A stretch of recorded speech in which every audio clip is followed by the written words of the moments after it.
Good morning, Tobago. Good morning to those looking on from our sister island of Trinidad, those looking on from across the diaspora, and a special good morning to members of the fishing community or the fishers on the island of Tobago. I wanted to have this briefing today to spend some time going through the reconciliation of accounts with regards to the oil spill cleanup on the island, where we are at, and to give some updates. As a matter of fact, I certainly did not want to go into 2025 without giving some updates to the fishers. So I want to give some updates to the fishers, and I will take my time doing it, while at the same time I will try not to fatigue your time with me this morning. There are two primary issues I wish to address today. One is the matter of payments owed to ATFA. ATFA is the All Tobago Fisher Folk Association. So payments owed to ATFA and to companies or service providers that actually worked during the oil spill cleanup, and where we are at with those payments. And the second area we'll talk about is what fishers refer to loosely as compensation, but that which I would prefer to refer to as assistance, the granting of assistance by the Tobago House of Assembly. So I want to begin with the matter concerning ATFA, and you may observe that outside of my character, I have quite a large bit of documentation in front of me, and that's because I want to refer to the facts. I want to refer to the data as specific as I can, and I also don't want to make any mistakes or to miss anything in the conversation whatsoever. So the oil spill occurred in February of this year. We essentially woke up one morning and 15 kilometers of our coastline was blackened by this oily waste. The report came into TEMA from a fisher who saw the black substance in the water, and the TEMA immediately got into action. I thereafter proceeded to declare it an emergency for the island. As a matter of fact, I took it all the way to a tier 3 emergency, more or less. However, there was some reluctance on the national government or the central government to so categorize it. And obviously, there are implications for the categories accordingly.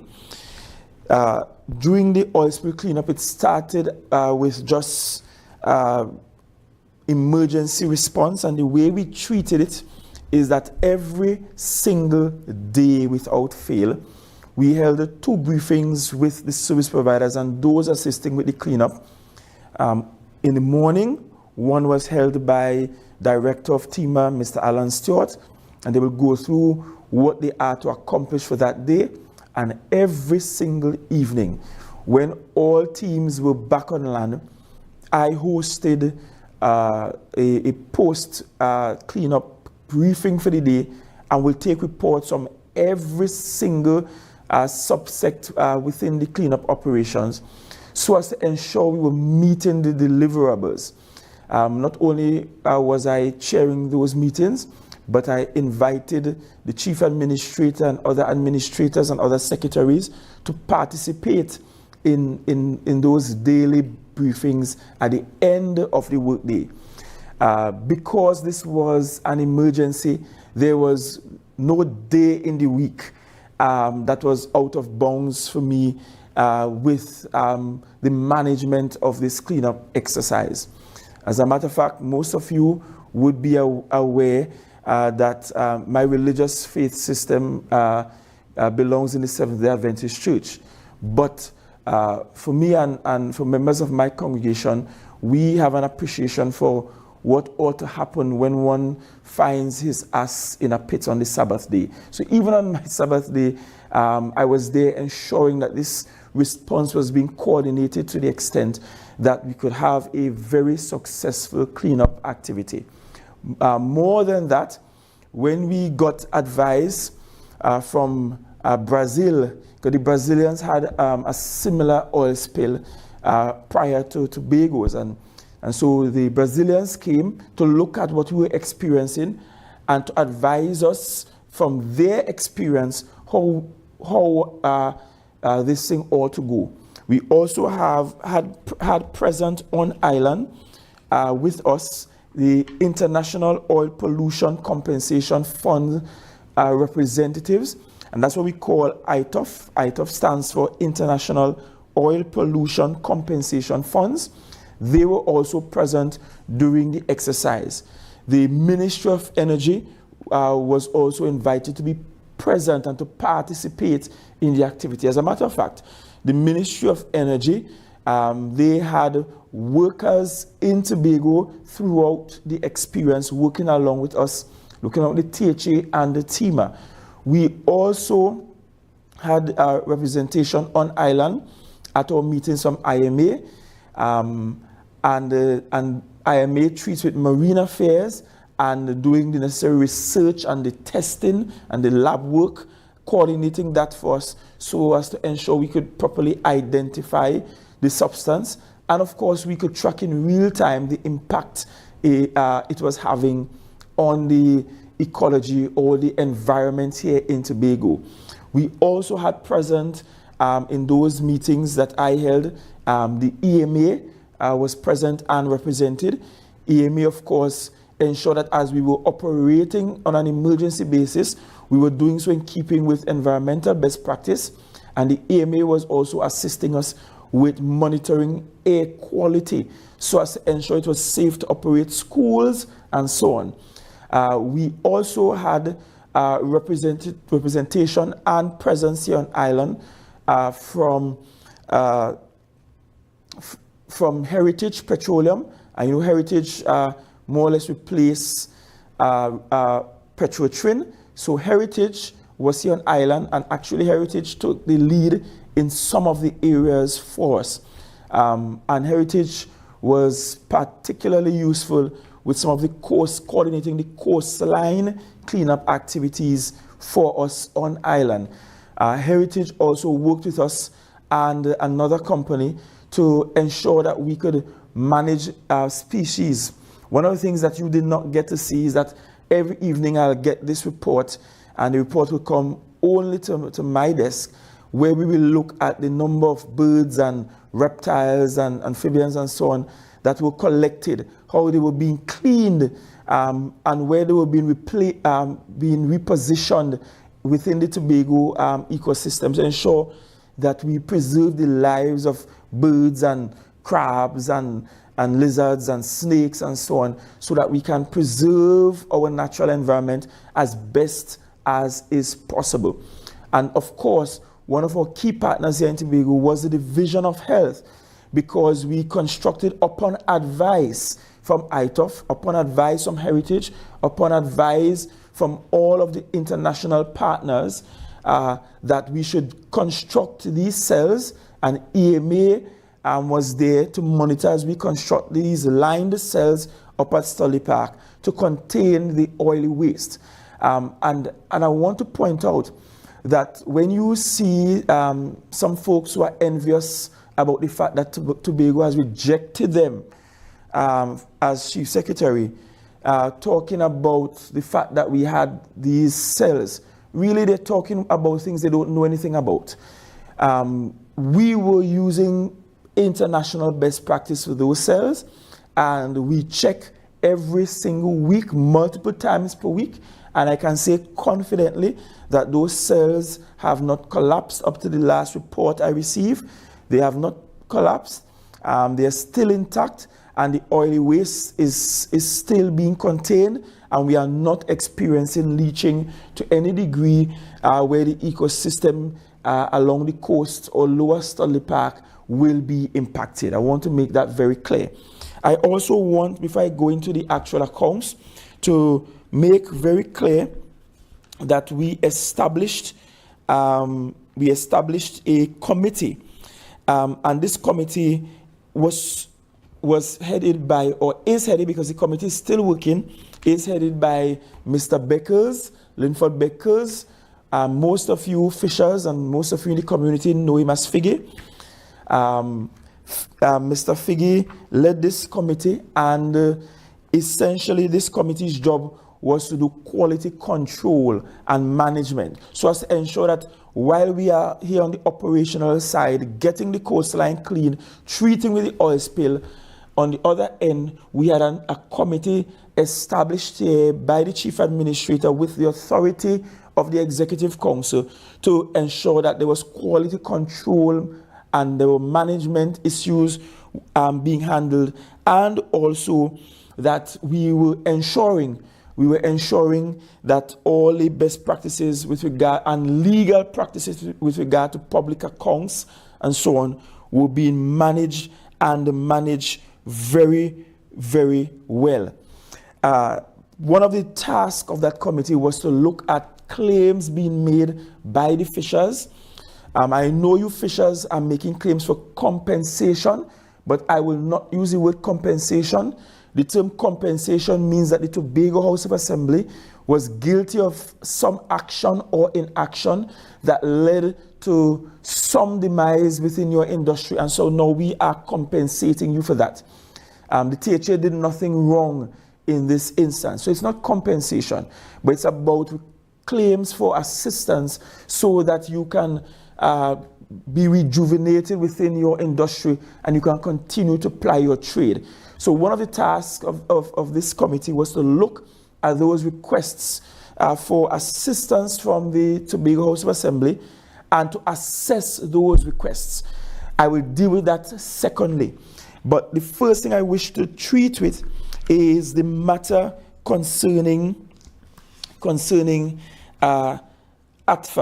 Now, ATFA has been all over in the public space, on the media, talking about the Tobago House of Assembly owing them. And I don't want people to be confused. The only thing owed to ATFA is for work done during the oil spill itself. Let me make that clear. The only thing owed for ATFA is for work done during the actual oil spill. What work are we talking about?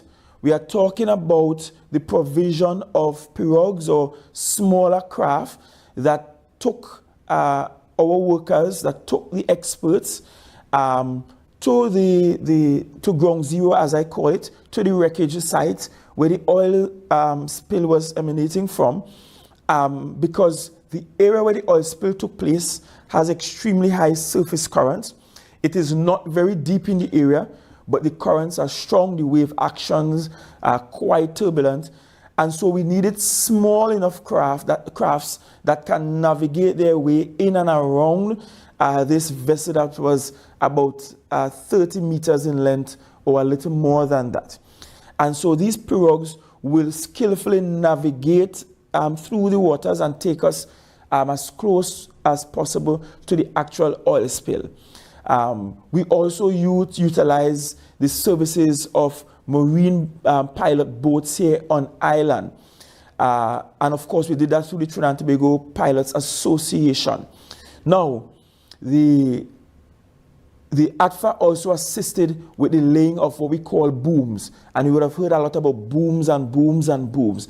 You might have seen some orange-colored things lining parts of the coastlines. Those booms, and you're seeing some on your screen as we speak, those booms were used along the coastlines, in the river, along the riverbed and so on, to help us to contain the spill, to ensure that the spill didn't go beyond the 15-kilometer radius. So, for example, at some point we placed a boom across the entire entrance to the Petitru Lagoon to ensure that we got no further influx or inflow of the oily waste into the lagoon. We installed booms along the eastern side of the oil spill reach, right there at Rocky Bay in Scarborough, to prevent oil from getting into the harbor where the inter-island ferry and where the cruise ships were docking. And so we utilize the services of these small pirogues because those were the best instruments to be used to lay those booms down. ATFA also assisted with taking people like divers out, taking experts out to collect waste directly from the spill so we could send them to the labs and so on. ATFA was there to respond even on the very first night. You may not be aware, but the first night we started responding, the first thing we did was to come to the port in Scarborough, and I was actually there with them in the night. You could go back through all the photos and you could see it.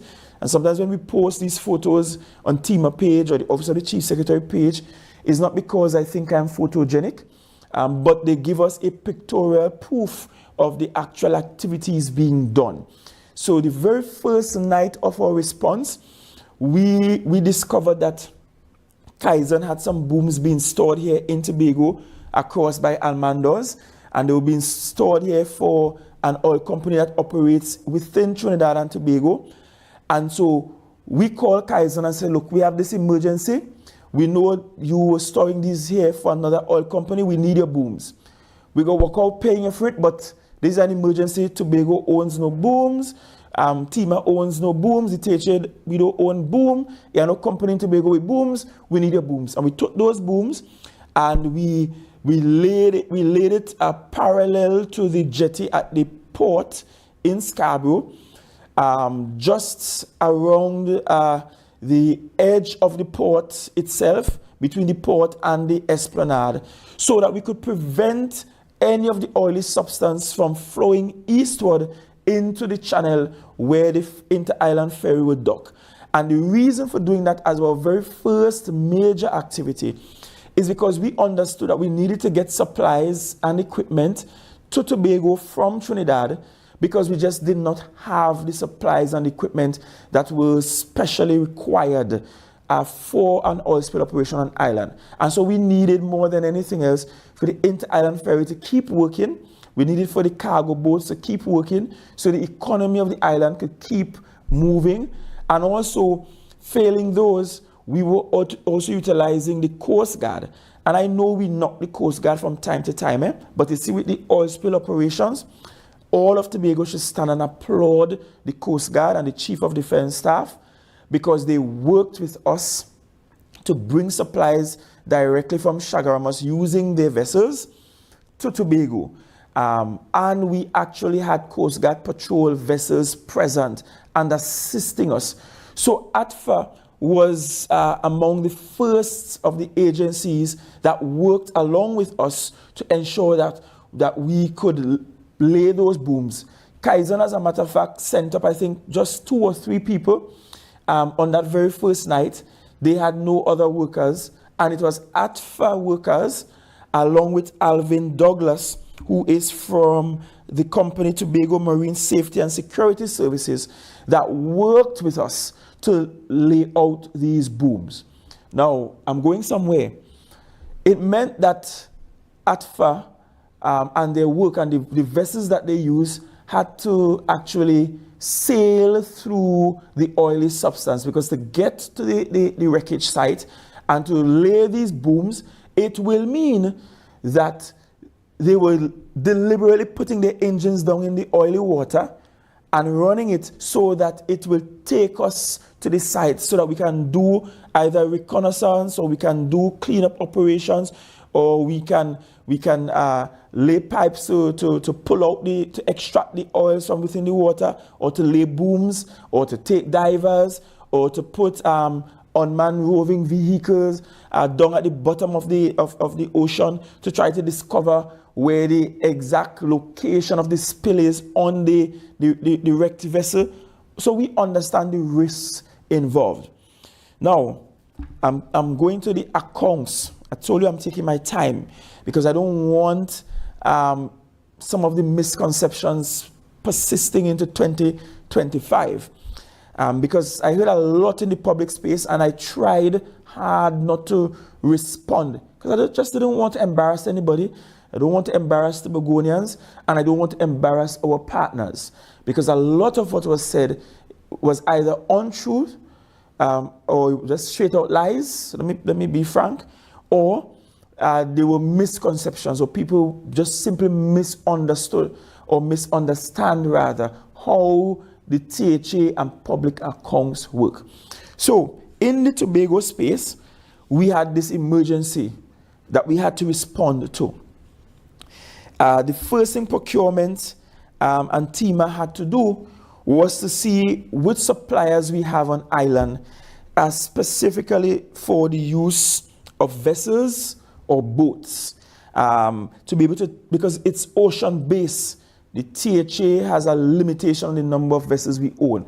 Yes, the Division of Food Security owns a vessel or two, but it's not enough. And they will still have to do their patrols and the monitoring of the marine parks around the island and their daily operation while we were responding to the oil spill. I am advised by procurement that there are primarily just 2 companies registered on the OPR, actually registered on the OPR to deliver that kind of service that are Tobago based. Those 2 companies are Tobago Marine Safety and Security Services. Tobago Marine Safety and Security Services, that's one. And they provided to the THA through TEMA vessels, the use of vessels or vessel services. They also provided diving services, as in scuba diving services, so that we could do the necessary reconnaissance. As a matter of fact, it was Tobago Marine Safety and Security Services who first came and explained to us how the overturned vessel was bobbing up and down on the seabed and creating a sort of suction effect, and how difficult it was to get in under the vessel to properly count the number of chambers on the vessel that contain this oily waste, and so forth and so forth. That was Tobago Marine Safety and Security Services.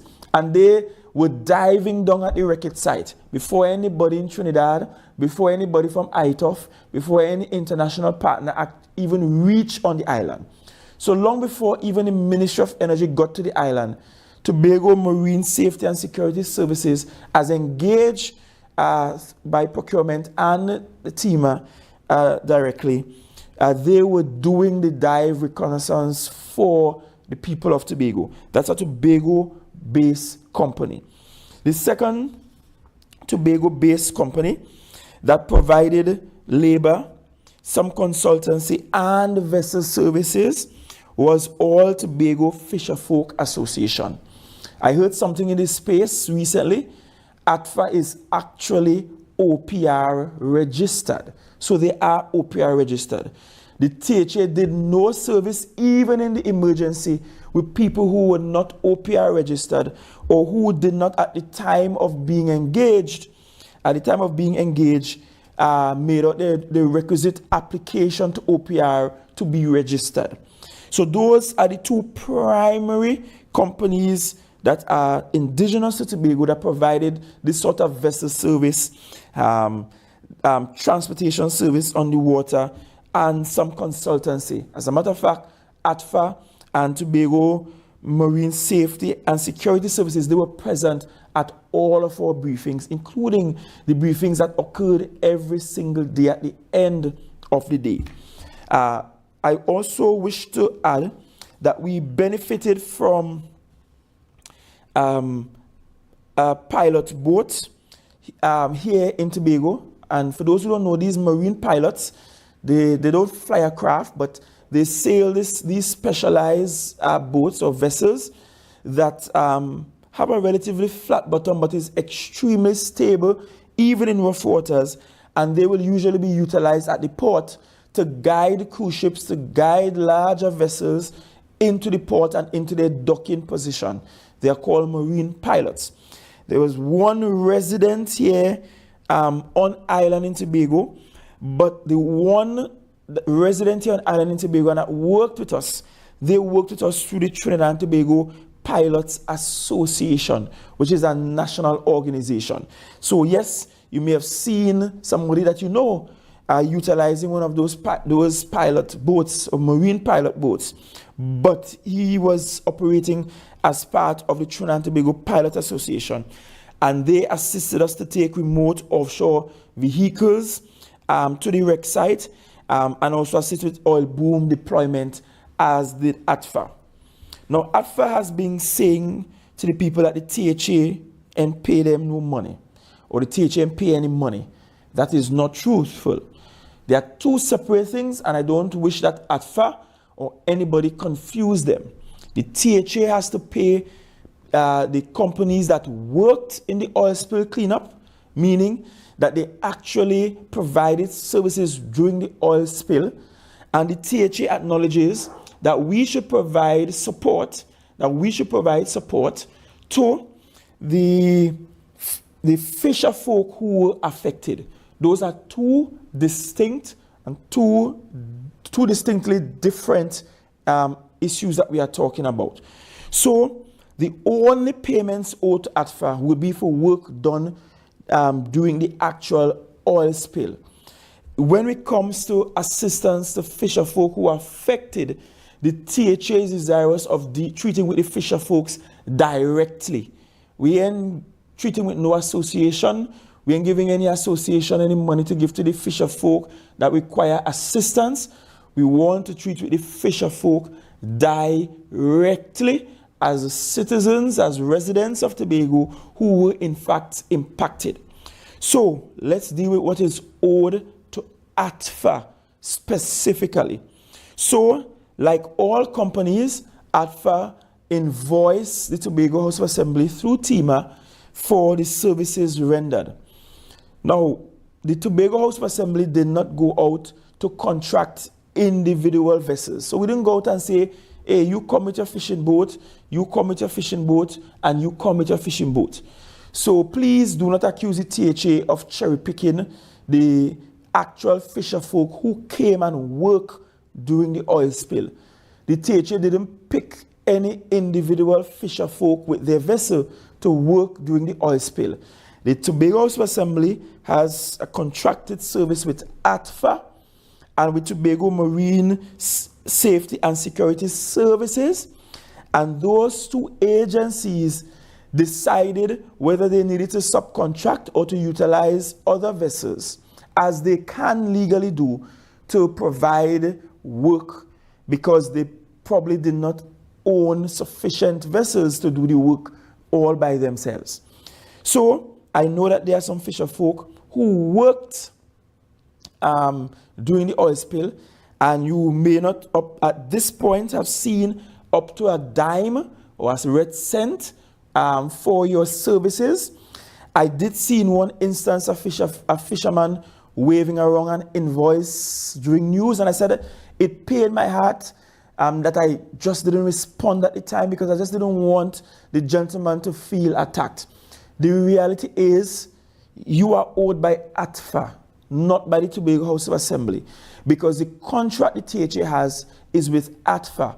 ATFA in turn subcontracted your services, so ATFA must pay you for your services. That's how it works. So I want to be very clear in terms of what is owed to ATFA and what was paid to ATFA. So to date, 2 invoices were paid to ATFA, and I think this was in the public space already.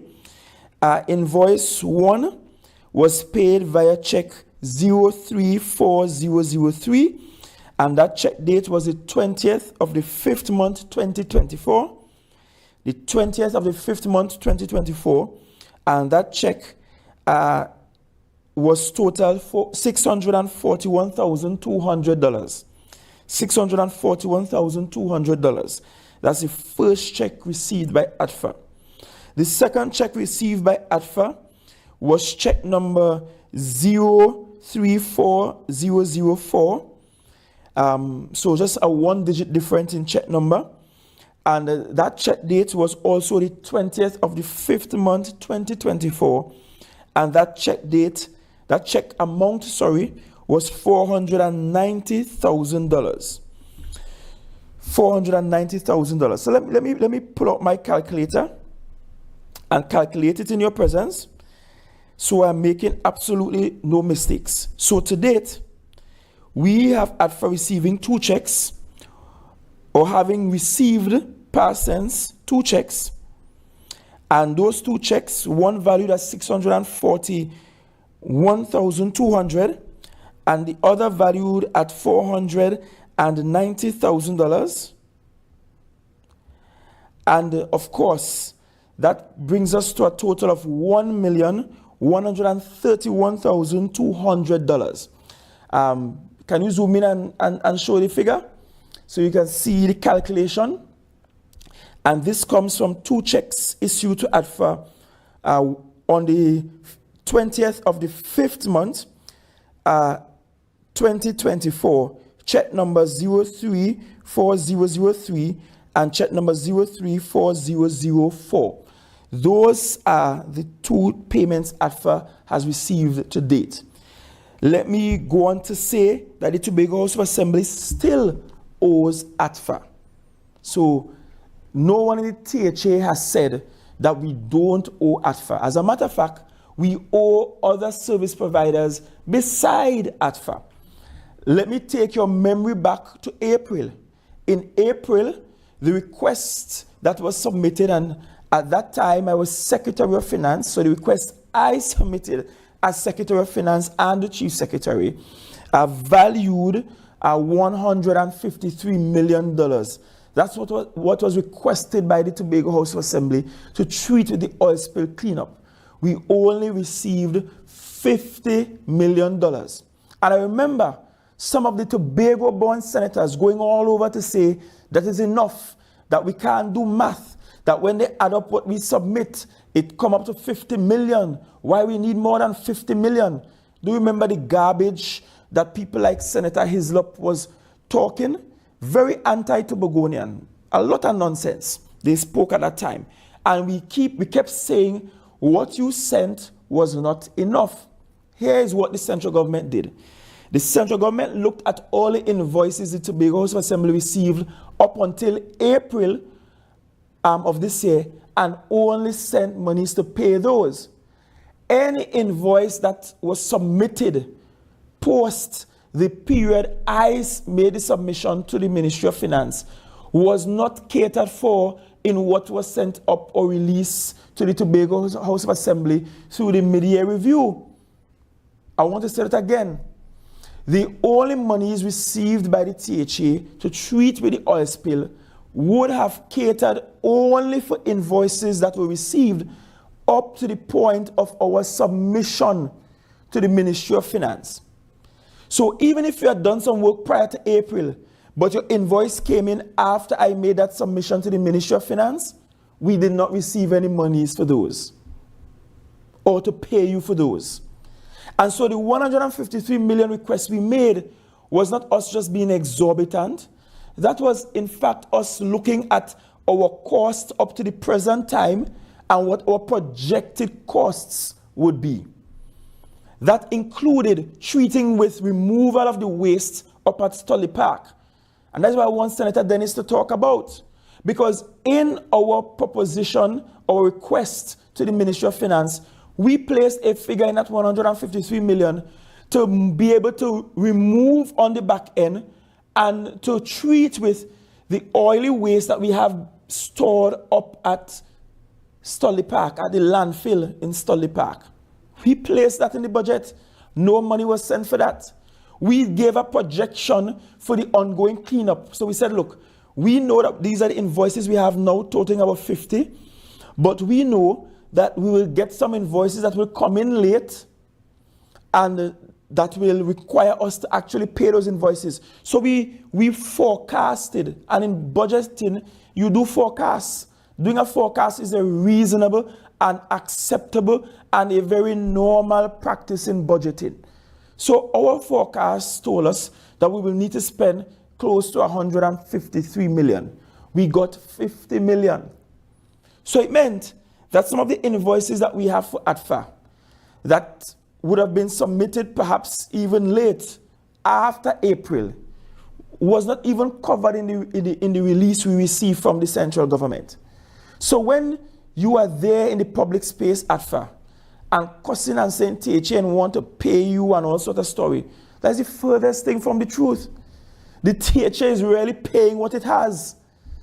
And that's why we ensured you, ATFA, like every other supplier, actually receive some payments.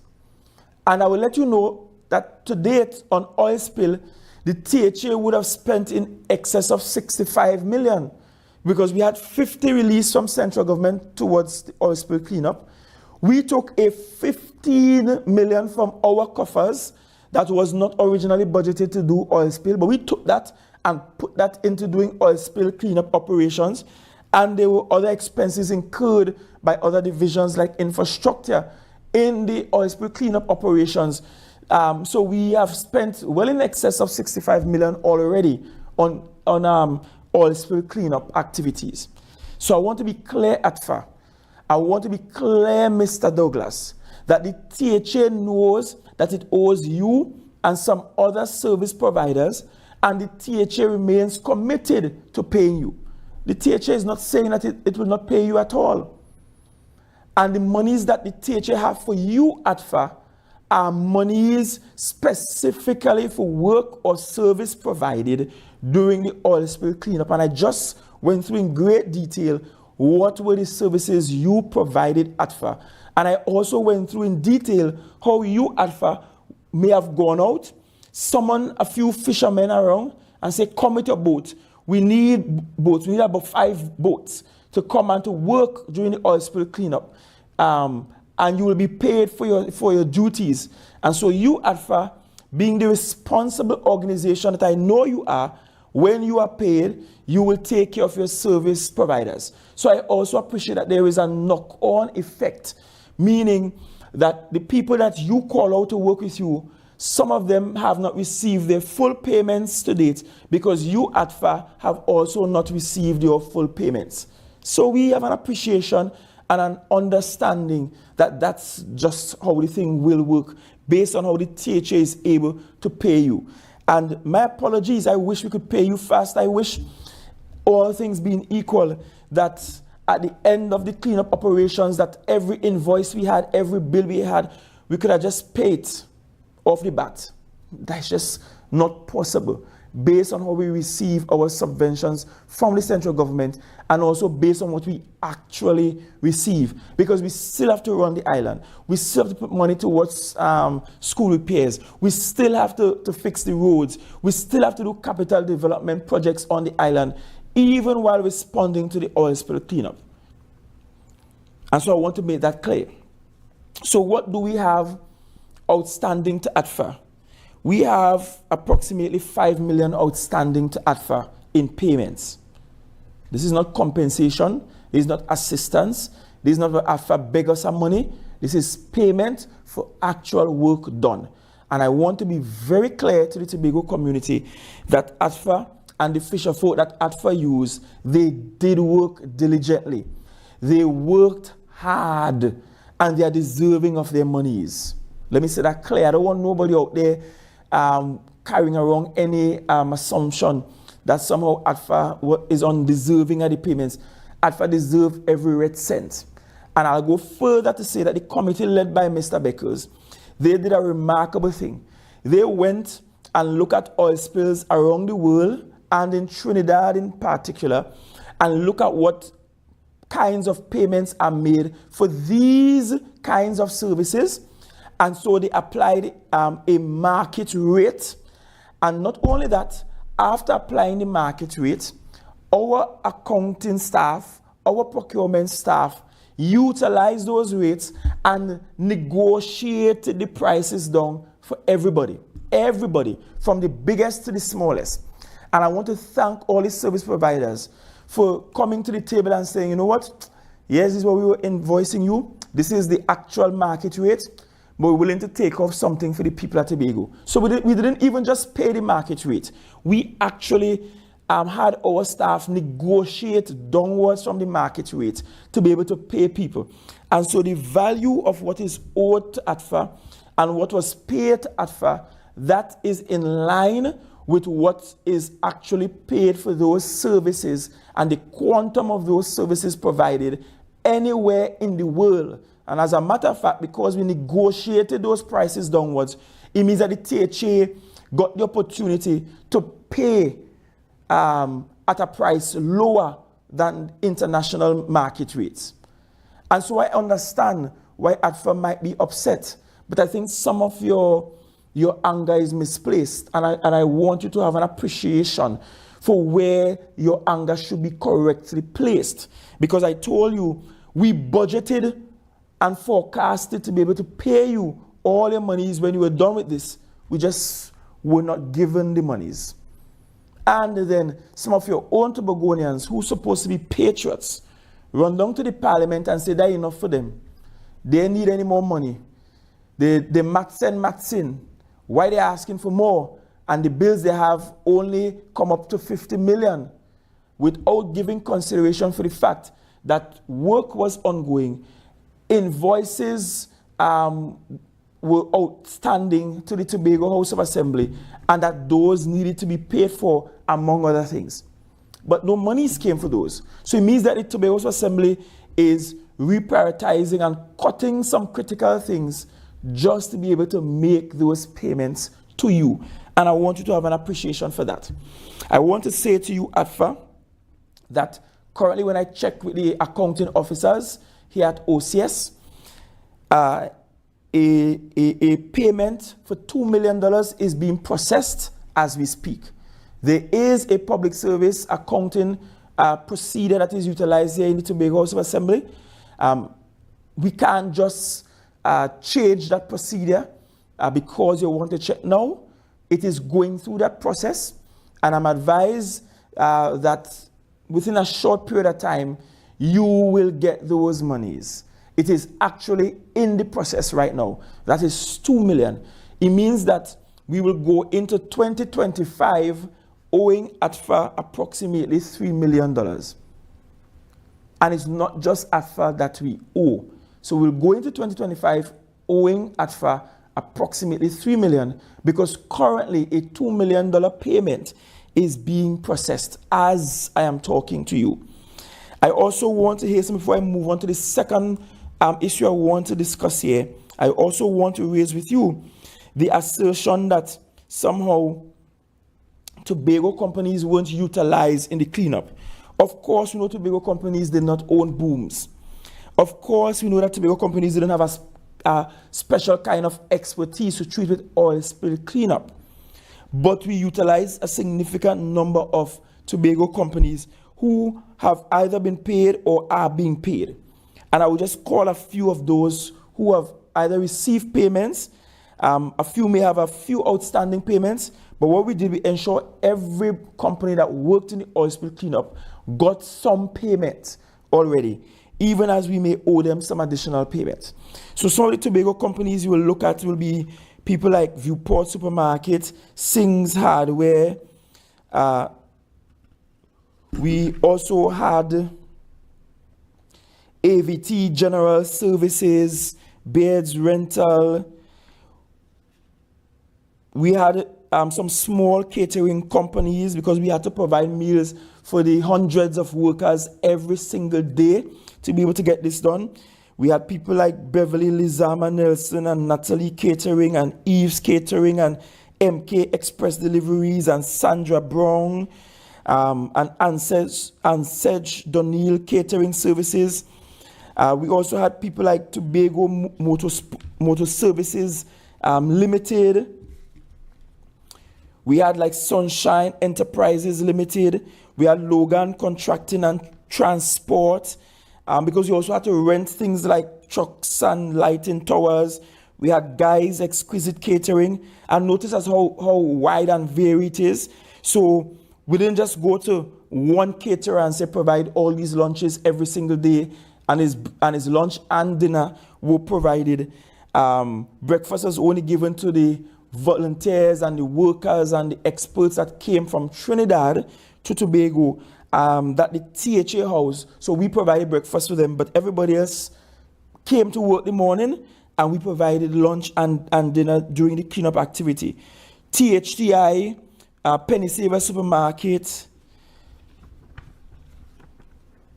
I'm just calling Barcode. I'm just calling some Jira things. Felicia, Frederick. The Red Coral Foods Limited. Cherish Alfred. Devon Smith. Francis Auto Supplies Limited. Almando's Hardware. The Number One Hardware. Clevor's Classic Catering. I'm just calling some of the Tobago, Aldi Tobago Limited, Rock Top General Services. So in addition to accommodation, because we house the people, and we house people at places like Ravenels, Le Grand Corland, Blue Haven, because we needed Robinson Crusoe Beach Resort,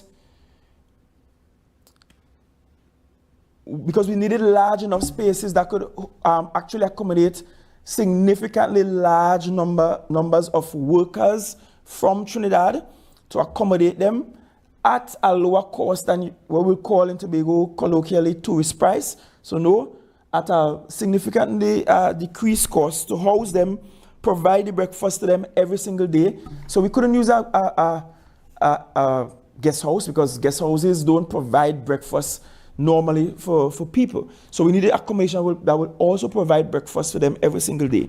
And so we used some of the hotels on the island, so they too benefited. People like Paradise Store also benefited. And all Natalie's Catering, all of these, everybody who worked for the THA received payments, and there are few outstanding. So I know, for example, Logan called sometime recently asking for payment. So it's not just ATFA. So I don't want ATFA to feel that you are the only ones owing money, being owed money, sorry. We owe others too. And to be fair, what we did is to ensure we pay every single service provider something, while we systematically make the other payments to them. Yes, there are a few contractors who have already received all of their payments, but there are a few, just like ATFA, that we are currently making payments to. And I'm giving the assurance that we will go into 2025 in most instances with all the payments being made. But ATFA, I'm telling you, we'll go into 2025 with only a $3 million being owed to you, because we are currently processing $2 million of your outstanding balance, ATFA. So that is what is owed to ATFA. So let me go to the Fisher folk. Now, when this thing happened, I led a meeting with the Fisher folk that included the Secretary for Food Security and the Assistant Secretary, the Secretary for Health as well. And we spoke with the Fisher folk. We provided the $1,000 vouchers so that Fisher folk will get some access to food and so on, having an appreciation for the fact that the Fisher folk who were directly involved, that those people were now losing income and needed to take care of their families, and food was a critical priority. So I met with them. At that meeting, they were told, look, you need to make your submissions for your claims for assistance. And I made it clear there that it's not compensation, but assistance. Make your thing very plain, very clear for the assistance that you will want the THA to give.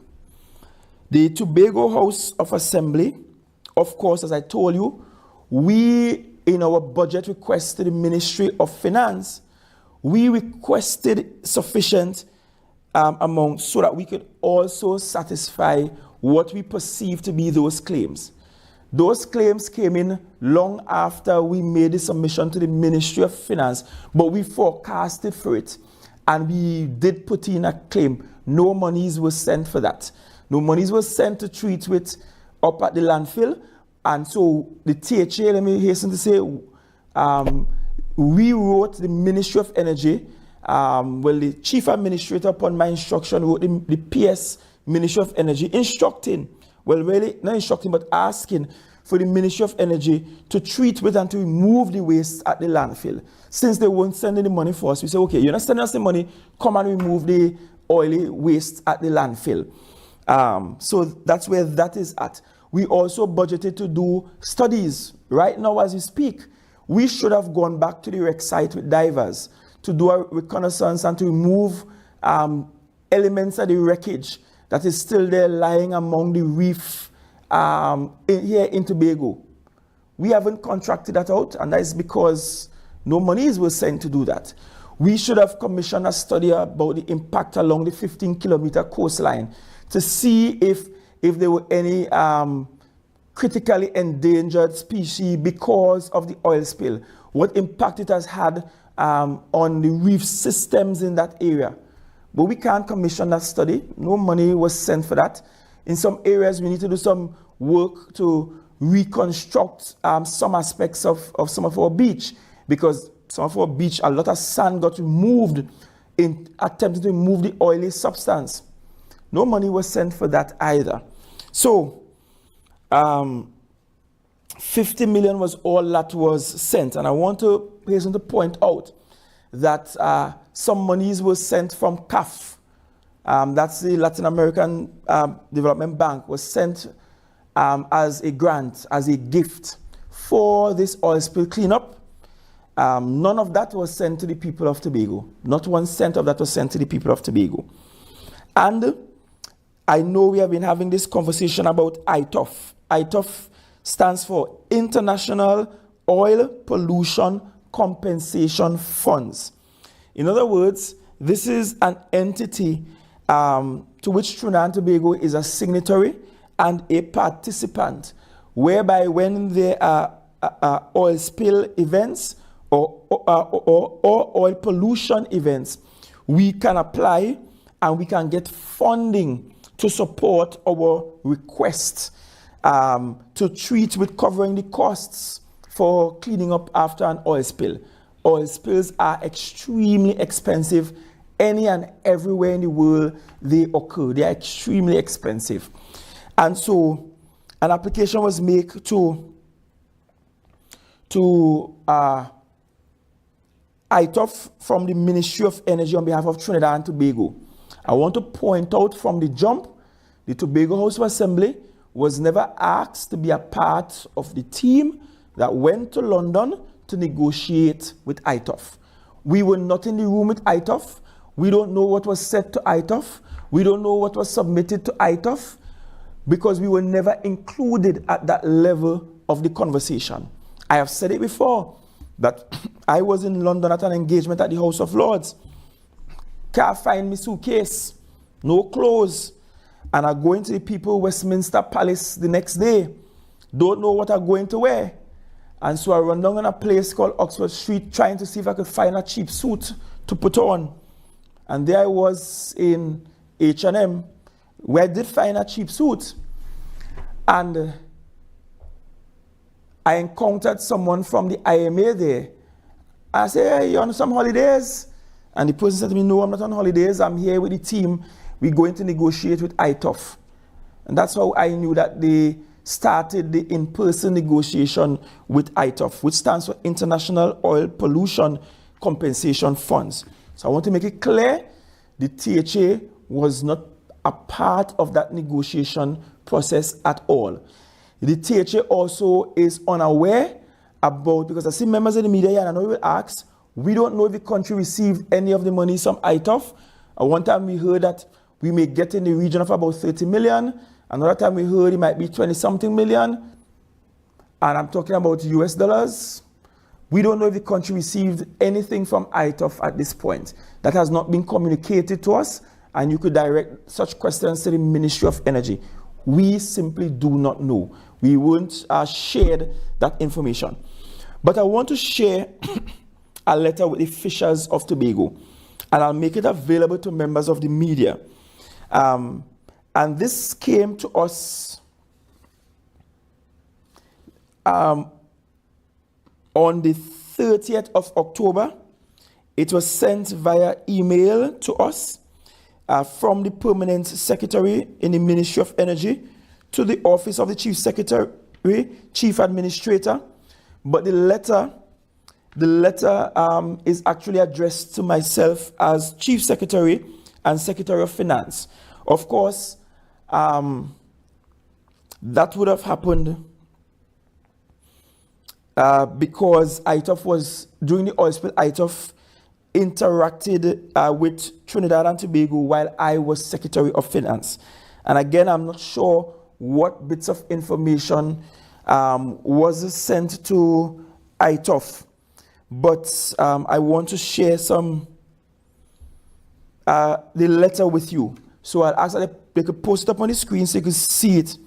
The letter says, "Dear Honorable Farley Chavez Augustine, Gulfstream incident, payment of compensation to fishers. My name is Mark Homan, and I am one of the claims manager at the IOPC funds, which, as you may know, is an intergovernmental organization established to pay compensation to the victims of persistent oil spills from tankers and vessels designed to carry persistent oil, such as barges. The letter follows an earlier letter sent under our authority by Captain Andrew Taylor, Operations Manager for TLP or TEALP and I Limited of Trinidad and Tobago, who we have appointed as our local representative to act on our behalf and as the focal point office responsible for claims processing regarding the Gulfstream oil spill incident, which occurred on the 6th and 7th of February 2024 off the coast of Tobago. We recently had the opportunity to meet with the Tobago Oil Spill Relief Committee to discuss the state of compensation for fishers who had suffered oil pollution damage as detailed within the 1992 Civil Liability Convention, the 1992 Fund Convention, and the 1992 Fund Claim Manual.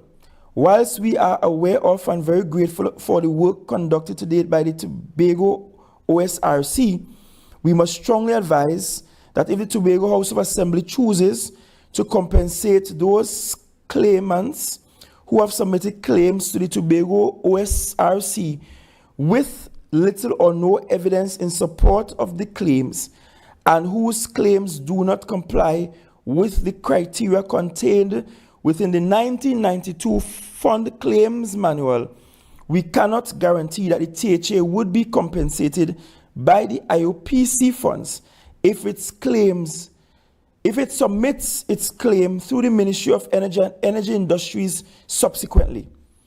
Upon our preliminary investigations of the claims submitted to the Tobago OSRC specifically, we have noted that 1, very few claims contain any support documentation to evidence the sums claimed.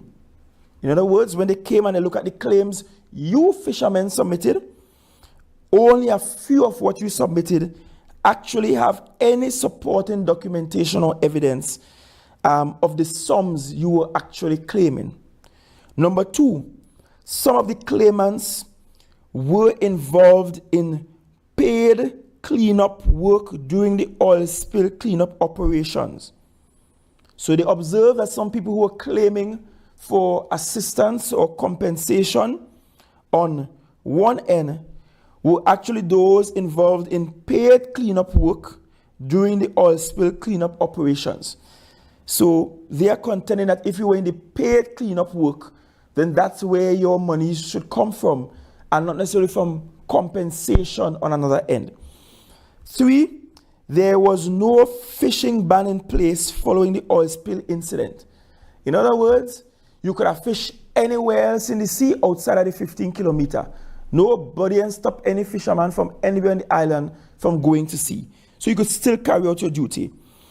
And 4, many claimants already received the sum of TT $1,000 by way of compensation during the early stages of the response. All of these factors, along with others, indicate that many of the claims have no substantiation for the figures being discussed by the Tobago OSRC, as possible compensation payments. You could go to the next page, there are 2 pages.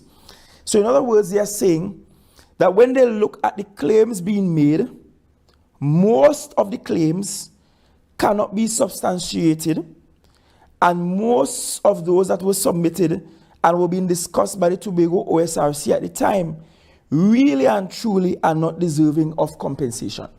That's what ITOF saying. Farley said that. The Tobago OSRC said that. The Ministry of Energy did not say that. The Ministry of Finance did not say that. Notwithstanding the fact we made representation to the Ministry of Finance to ask for some money to pay compensation, did not receive. Nobody in the Trinidad and Tobago space has said that many of the claims brought cannot be substantiated. This is what the international organization is saying. So I continue. Accordingly, we strongly advise the Tobago House of Assembly not to pay the claims as currently submitted, but to encourage fishers to submit their claims to the IOPC Funds Focal Point Office in Trinidad, thereby permitting the claims to be assessed in accordance with the established criteria contained within the internationally agreed 1992 Fund Claims Manual, details of which are available on the IOPC Funds website at www.iopcfunds.org. If the Tobago House of Assembly does, however, wish to make payments to the fishers independently of their claims being assessed by the IOPC funds, we cannot guarantee that the THA will receive those sums back. If once it submits its claim through the Ministry of Energy and Energy Industries and ultimately to the IOPC funds. In other words, there are no guarantees that if the THA run out and pay these compensation claims, that we will receive back any of those monies from those claims being made.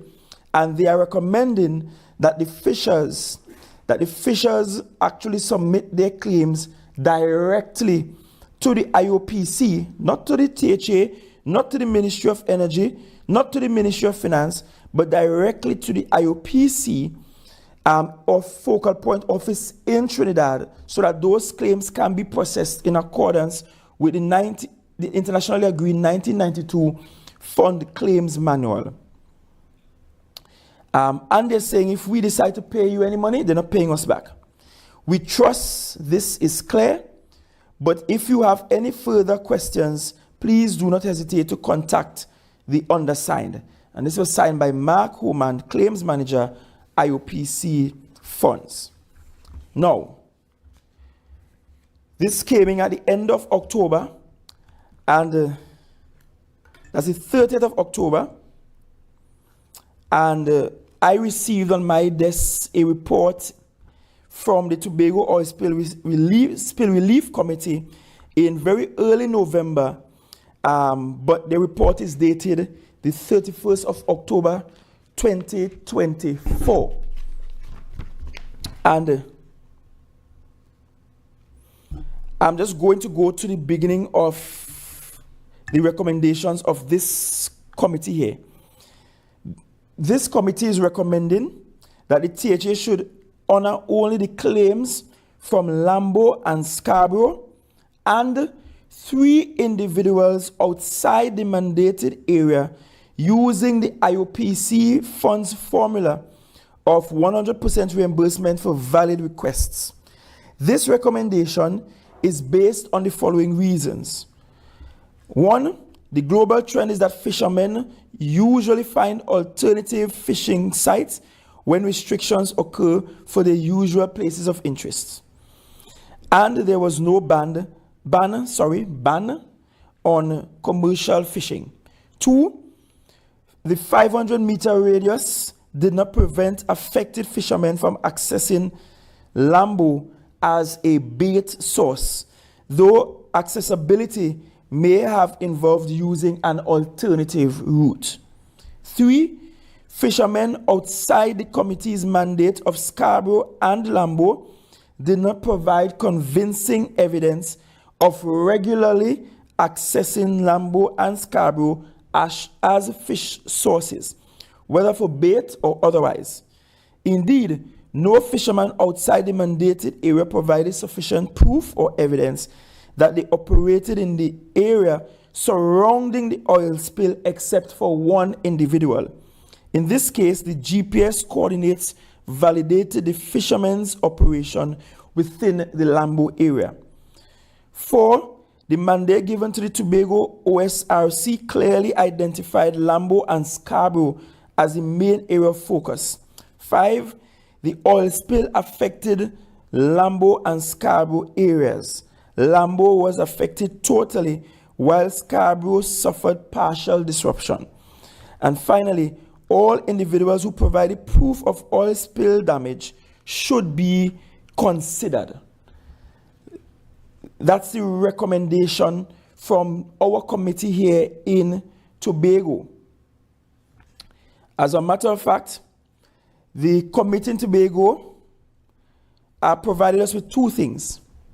One, the claims made by fisher folk for oil spill compensation from across the island totaled $47.3 million. I wanted to soak in. So the fishermen around the island who submitted claims, when we add all of them up, they came up to $47.3 million. The THA received $50 million, and the THA did not get any of that $50 million as allocated for compensation to fisher folk. However, the claims received all totaled $47.3 million.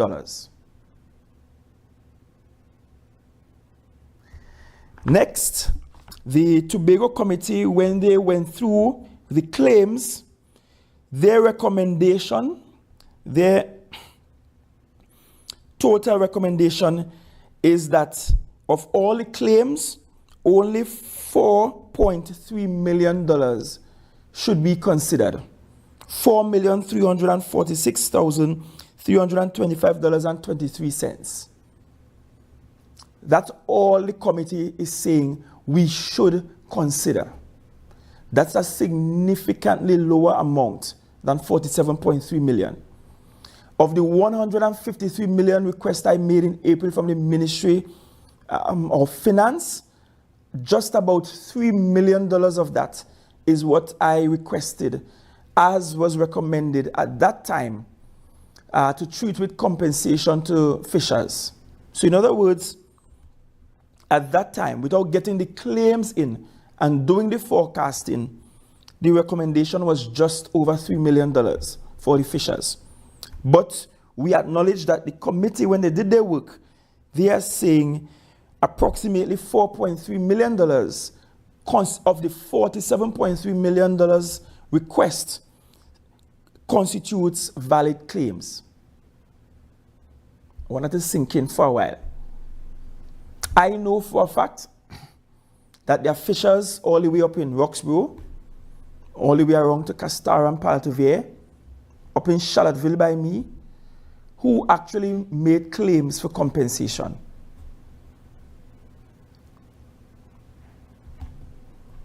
I am not making any judgment on those, but I'm saying we had claims from fishers all over the island.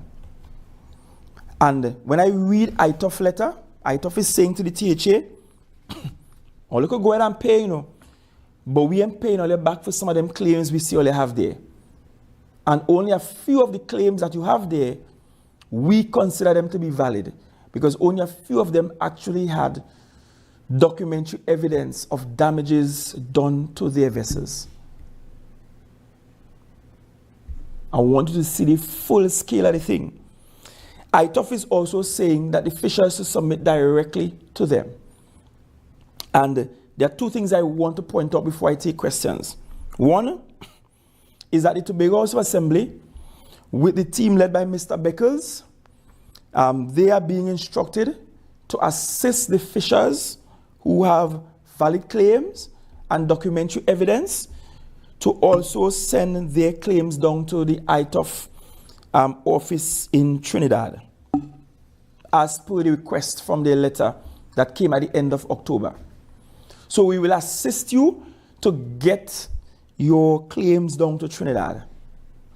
Even while that is happening, at Exec Council yesterday, the Executive Council agreed to utilizing $2 million to begin providing assistance to the fishers. So although ITOF is saying, look, based on international agreements, we will pay compensation to the fishers and we'll pay them directly. Let them send their thing directly to us and we will only pay those who are valid.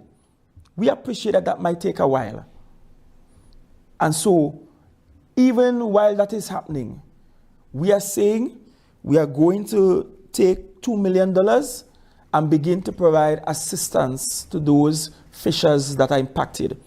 And we are going with the recommendation of the committee of providing the support for the fishers from Lambo and Scarborough and three others, as is said, three other fishers who don't operate in that area, who are not from that area, but who operate in that area. So there are three other fishers who are not from that area, but who operate in that Lambo Scarborough area, that also deserving of the compensation.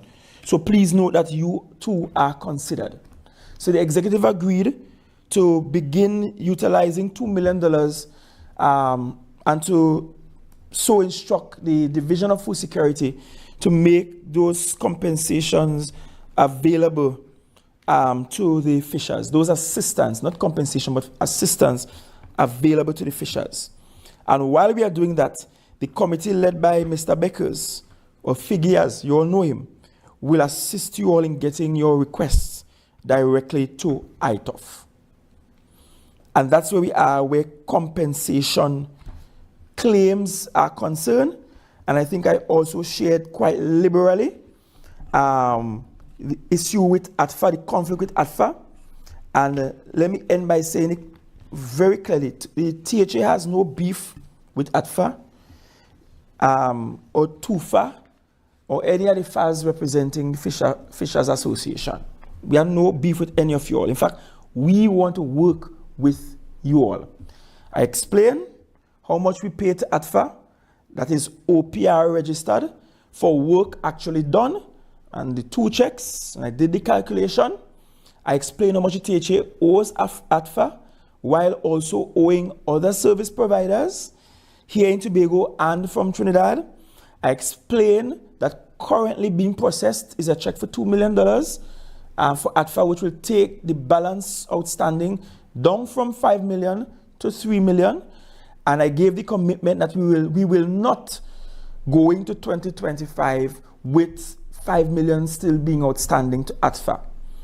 I explained the work of those that work through ATFA and Tobago Marine Safety and Security Services and the Pilot Association in Tobago, and how they were vital and critical in the work done in the cleanup operations.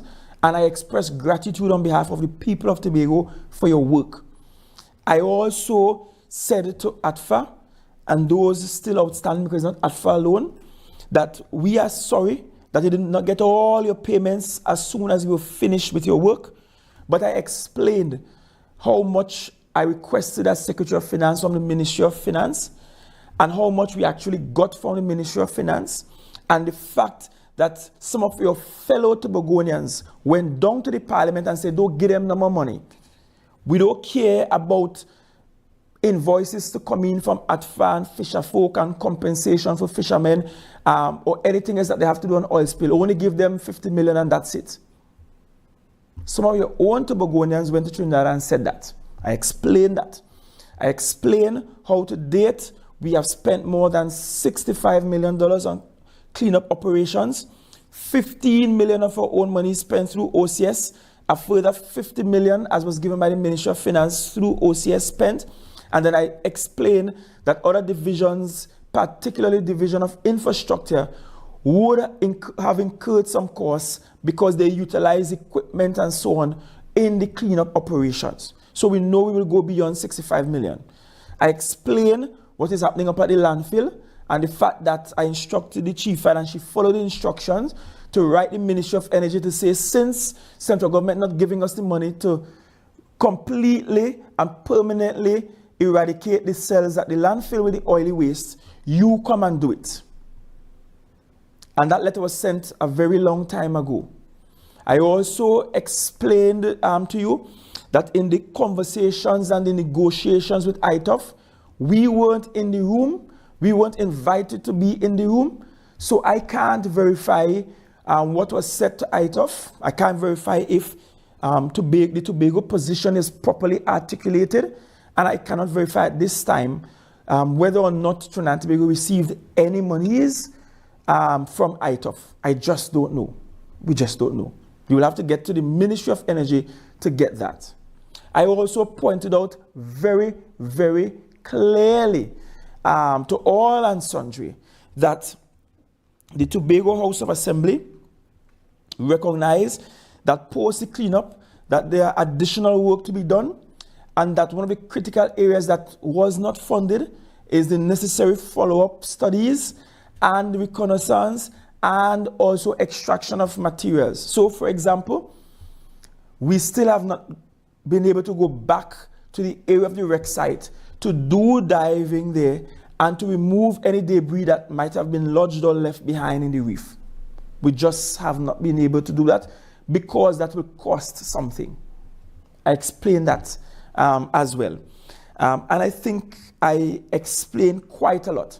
I want to say to ATFA, while I disagree with your approach and I listened to you, I was very purposeful in remaining quiet because it really is not my intention to insult or embarrass ATFA or any fisherman anywhere when they make claims that may not be truthful in accordance to how things work and what actually transpired.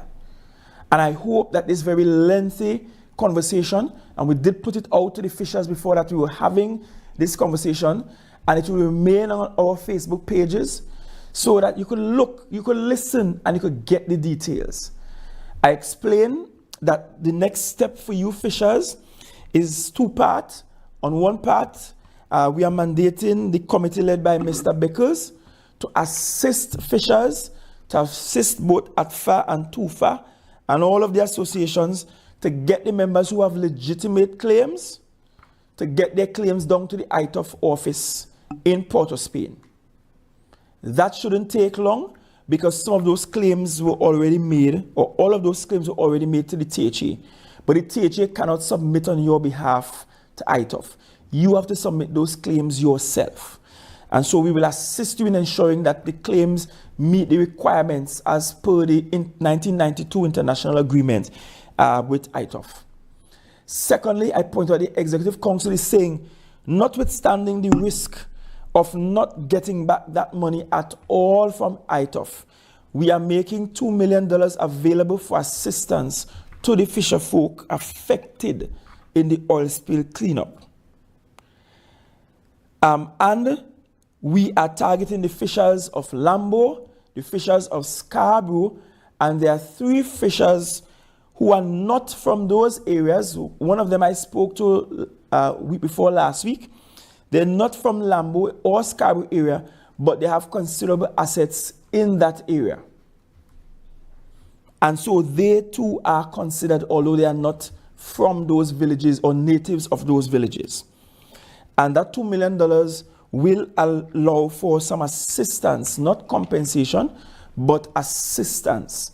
The compensation will come from ITOF because ITOF is saying very clearly that they are very much willing to pay the compensation to the fishers, but they are only paying those that they deem legitimate. So there you have it. I want to thank you, the fisher folk, for your patience. I want to thank our service providers. And I want to say this in closing to the people of Tobago. You should be proud of the work we were able to do in the oil spill cleanup. This was supposed to take us 6 to 9 months based on all predictions from the international community. It took us 3 months, which meant that we worked super efficiently. That's an achievement. This is an island where some people saying, we're making noise about oil and gas or hydrocarbons in your seabed for. You will never ever be able to be competent enough to treat with that. But little Tobago, without having all of the competencies on island, was able to organize and corral the experts from wherever they were available to execute a cleanup of 15 kilometers of our coastline in 3 months, when the best experts everywhere else in the world wrote us and said, you can't do it in under 6 months. We did it in 3 months, essentially. And I think, Tobago, you should be proud of yourself. I think you fisher folk should be proud of yourself. Those of you who worked, and I don't want anybody to go away from here thinking that the folks at ATFA, yes, they may have said some things that were not totally in step with what is really factual. But you see the work ATFA did, and Tobago Marine Services did, and the Tobago Marine Pilot did. I want to tell anybody, because I sat there and chaired those meetings every night. There were probably 2 meetings I didn't chair, and Dr. Faith stepped in on my behalf. And I was actually in Trinidad, and I joined those meetings virtually. But I could tell you, see those 3 companies I call? We would not get this done without those 3 companies. I want to say that clearly. And we value your work. We value your work. And that's why I was disappointed at some of the things that were said publicly. Because you know we worked with you. And I want to go on a limb to also say this. If the minority, the party who is in minority today, was in charge of the THA, 10 like you would have never get a piece of the pie here.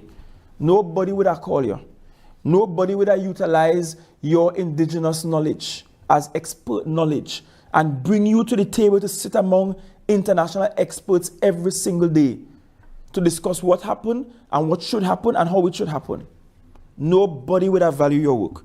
Nobody would have called you out and would have looked to see if you were OPR registered so that you could get a piece of the pie. If the other party was in charge, you know what would happen?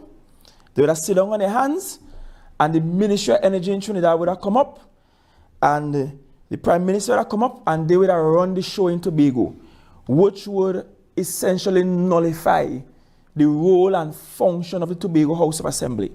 And whenever we taught this autonomy conversation, I want it to be practical. Practical to the extent that you understand that if we want greater autonomy, we have to start to behave like big people. We have to start to manage our own affairs, which includes managing crises, which includes managing disagreements, such as the one we have had for a protracted period with ATFA. It means, regardless of the size of the disaster, the Tobago House of Assembly, your Tobago House of Assembly under this administration I lead, we stand ready to respond to any. Even if the resources are not local or available, it don't matter what it is, we stand ready and prepared to respond. And that's because we have entrenched proper protocols. We have confidence in our team at TEMA, and I want to thank the workers at TEMA too. Most of you don't even know. One of our workers at TEMA, by the time this was done, ended up with a stroke.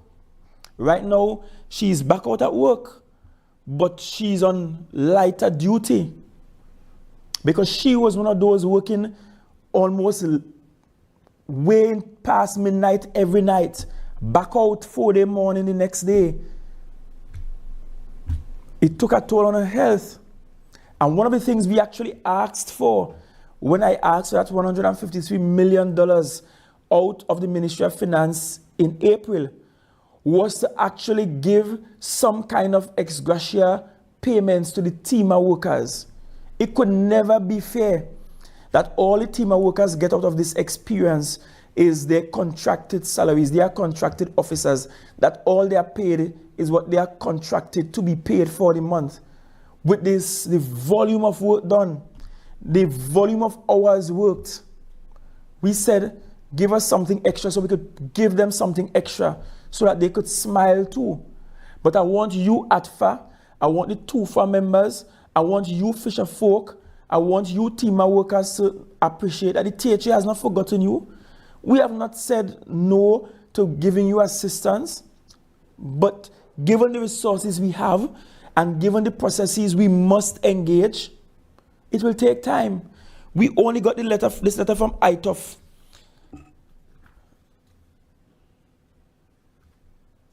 on the 30th of October, end of the month of October.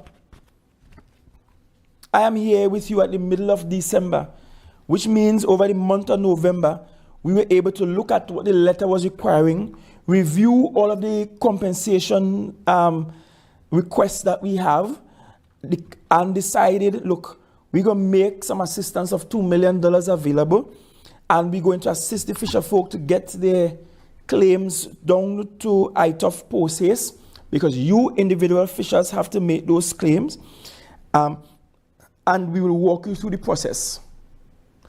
We didn't come out here, I could have come out here and embarrass fishers and say, look, I get $47.3 million in claim. Where people from up Charlottesville claiming for oil spilling happening in Charlottesville. I didn't do that. Me and cuss and quarrel with nobody. Because at the end of the day, all of you were part of this success story.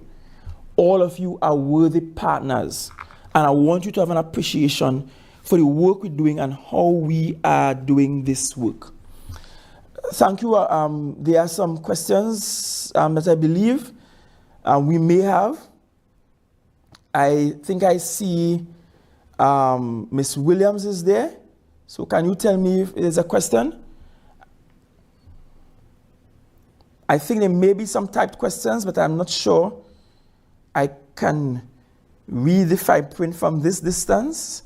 I have 20/20 vision, but that looks like it requires 20/50 vision. So we'll figure it out. So, Ms. Williams, any question? Clayton Clark, any question? Yes, hello. Yes, Mr. Clark? Yes.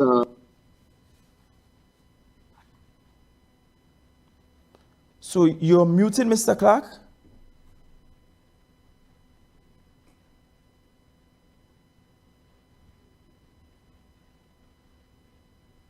All right, so Mr. Clark, you are muted, and we are not hearing you. So Ms. Williams, your hand is up. So we'll ask Ms. Williams to unmute and ask a question. Hi, good afternoon, Mr. Chief Secretary. Good afternoon, and by the way, Ms. Williams, before you get going, let me, on behalf of the THA, tell you congratulations. I see good things happening in your life. And Tobago being a very small, family-oriented community, we like to celebrate the wins of every single individual and every family. So congratulations. So you can proceed with your question now. Thank you so much, Mr. Chief Secretary. I missed it at the beginning. I wanted to get from you, if you have it, if you mentioned it before, if you could repeat it, the total.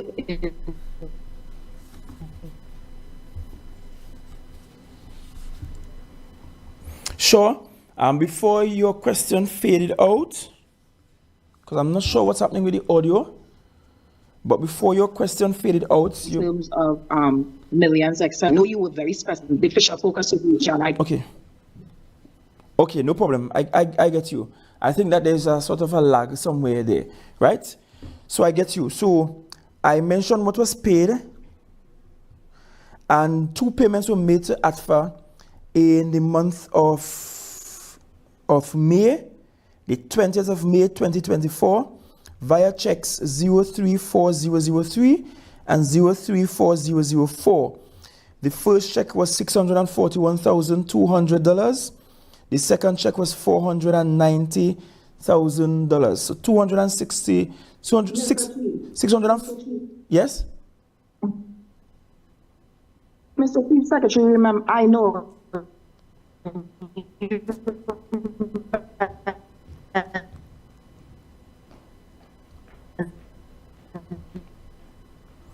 All right, so here's what I'll ask you to do. Can I ask you to type the question first? Because for some reason you are coming. Fisher folk already at best providers that she would have spoken about strategy. Right, so Ms. Williams, I'm not sure what's happening audio-wise. We seem to be having a technical difficulty. So maybe where you are at, your internet connection is not stable, so it keeps cracking up. So can you please type the question in the chat for us, Ms. Williams? I'll ask Ms. Parks or someone to just get a device or take a screenshot of the actual questions being asked, and to probably bring it for me so I can answer those. I don't know if Mr. Clark will want to go again. And while we're doing that transition, I'll ask those in the studio to just give us some recollection of the great work done by our fishers and volunteers and our paid staff during the oil spill cleanup. So just show some of that imagery again so that we will be able to do the transition and do it very well. So you could share some of that while I get the questions screenshotted and brought to me on a device or something of that sort. Mr. Clark, I don't know if you want to try again, if your connection might be more stable now.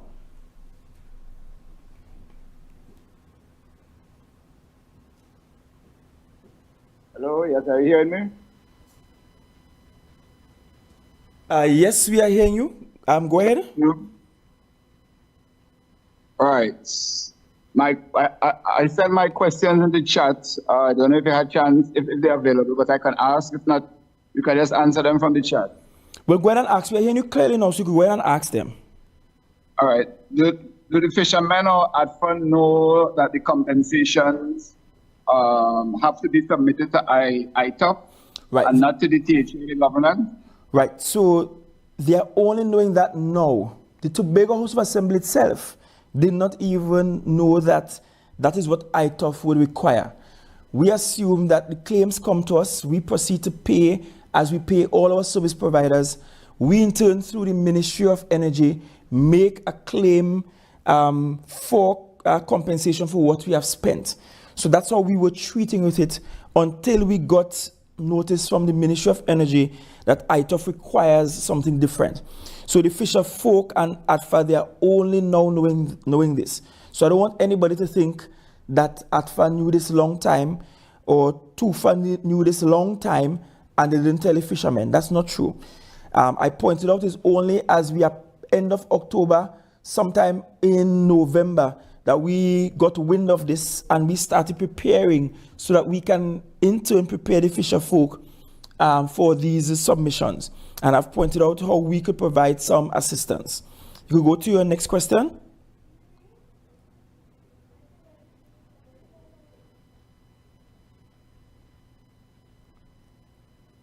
I think one of your questions that we had there in writing was the question of approximately how much more monies we will need, or what sort of injection we will need again. To answer, I think you will want to direct that question to the Secretary of Finance, but I'll want to talk specifically to service providers that are owed.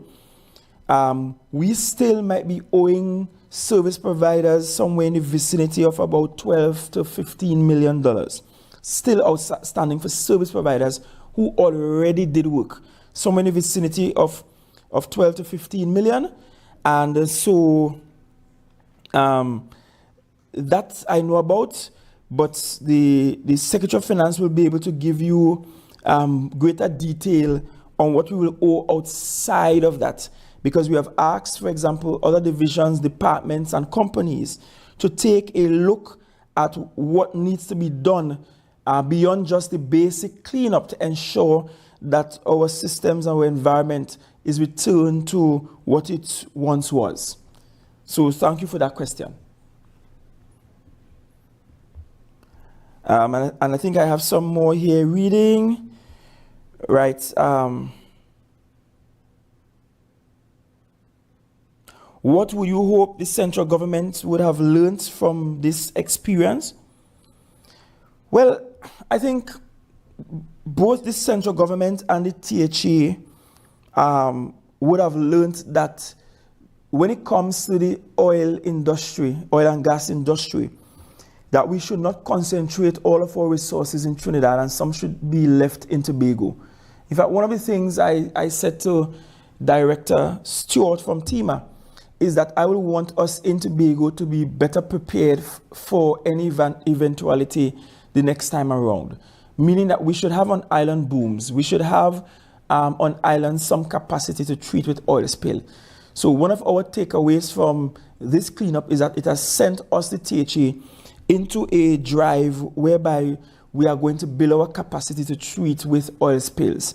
We appreciate that there is a very active shipping lane running just off Tobago, and so there is always a possibility of disasters in the future, and we want to be so prepared. Liz Williams is asking if we can get the total owed to other service providers, right? So same question. I will have Secretary of Finance provide you with that. In fact, I'll have the Chief Administrator's Office provide you with that, because that's the office that's doing the accounting for that. So you can get the total amounts owed to providers beside the Fisher Folk Association. But it's in the region of 10 to 12, 10 to 15 million thereabouts. I don't think it will go above 15 million outstanding that we still have to pay out. And so you will appreciate that paying 2 million to ATFA, finding a 2 million to do compensation. I mentioned one contractor who called recently to ask when the next set of payments will be made available. That's Logan. You will appreciate that there are other service providers who are equally as anxious as ATFA is, and we appreciate that. So I want to thank you. I think that's all the questions. Those are all the questions we have for now. I want to thank you very much. Again, I want to express special gratitude and thanks to the Fisher Folk.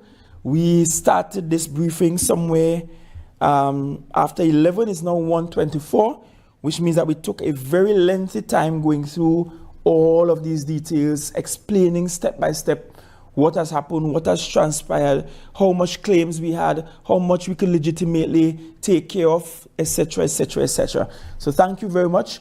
Wish you God's richest blessings. Hopefully the next time you hear from me, it will be at a much lighter note, because we are approaching the holiday period next week. I want you to remain safe on island. I want you to remember your health, even as you enjoy the festivities. I want you to spend some time and remember Jesus in all of this is part of what is required. So thank you very much. God's richest blessings. Enjoy the weekend ahead. Enjoy next week and all that next week brings with it. Take some time out with family and let this season be one about rejuvenation for all of our families. Thank you and God's richest blessings.